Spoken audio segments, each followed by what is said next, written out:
جس کے لیے مولانا فیض اللہ ہندی کو نے افغانستان بھیجا اور ان کے وہاں تعلقات قائم ہو گئے.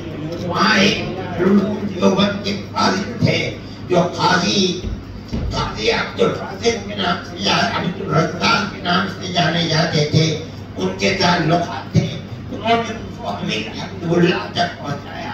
یہ واقعہ 1915 کا یعنی آج سے 110 سال پہلے کا تعلق ہے. ہمارا یہ تعلق آزادی وطن کے سلسلے کے اندر ہے جس کے وہاں جماعت حکومت قائم کی گئی مولانا فتح نے. اس کے بعد مولانا عبداللہ صاحب, اس کے بعد مولانا عبید اللہ سندھی اس کے وزیر خارجہ بنے ہیں. میں یہ سمجھتا ہوں کہ انہوں نے ہندوستان کے اندر ایک ایسی حکومت جو ساری دنیا کے اندر یہ کہتی تھی کہ ہماری حکومت میں سورج غروب نہیں کرتا, ہمارے اکابر نے اس کا مقابلہ کیا, ان کو دھول چٹائی اور ان سے ملک کو آزاد کرایا. میں یہ سمجھتا ہوں کہ افغانستان کے علماء اور طالبان کے خاص طریقے پر حکومت وہ دارالعلوم دیوبند کے طلباء اور پڑھے ہوئے لوگوں سے پڑھی ہوئی حکومتیں, چاہے وہ مولانا بنوری ہو, چاہے وہ مولانا محمد شفیع صاحب ہو, چاہے وہ مولانا عبدالحق صاحب اور مولانا خٹک ہو, جو ہندوستان کے ہمارے علماء کا طریقہ تھا کہ وہ اس کے مقابلے کے اندر محاذ کی طرح پڑھے تھے. آپ نے اسی طریقے کو اختیار کر کے دنیا کی دو حکومتیں, چاہے وہ روس کی حکومت ہو چاہے امریکہ کی حکومت ہو, آپ نے ان دونوں کو دھول چٹائی ہے اور اپنے ملک کو ان سے آزاد کرایا. میں سمجھتا ہوں کہ اس کے اندر ہمارے اکابر کے طریقہ کار کا بڑا دخل ہے. اس لیے آج آپ یہاں تشریف لائے ہیں, یہ آپ کی اور آپ کے اکابر کی مادر علمی ہے.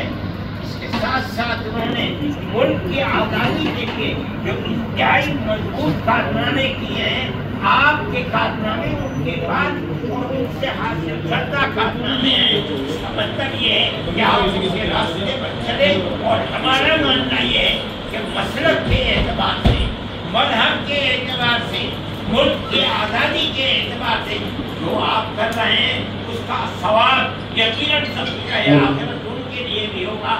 آج اگر وہ پیوند زمین بنے ہوئے ہیں اور قبرستان کے اندر قبر ہے لیکن ان کی زندگی زندہ ہے, آپ دارالعلوم کو اسی طرح دیکھ رہے ہیں, اور آپ نے جو بھی اختیار کیا ہے ہم ان کو بھی انہی کی خوشہ چینی سمجھتے ہیں, اور یہ سمجھتے ہیں کہ آپ نے ان کے پروگرام کو بلند کیا ہے. اللہ تعالیٰ آپ کو بلندی عطا فرمائے.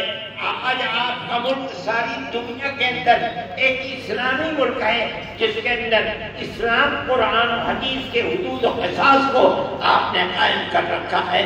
ہماری یہ دعا ہے کہ اللہ ملک کو ترقی دے, اور جس سیاسی جذبے کو آپ نے زندہ کیا ہے آپ کو اللہ تعالیٰ اس جذبے کے اندر قوت عطا فرمائے, اور اسی طرح ایک اسلامی ریاست سارے ملک کے اندر دوسرے مسلمانوں کی ریاستوں کے لیے ایک طریقہ کار ثابت ہو سکے.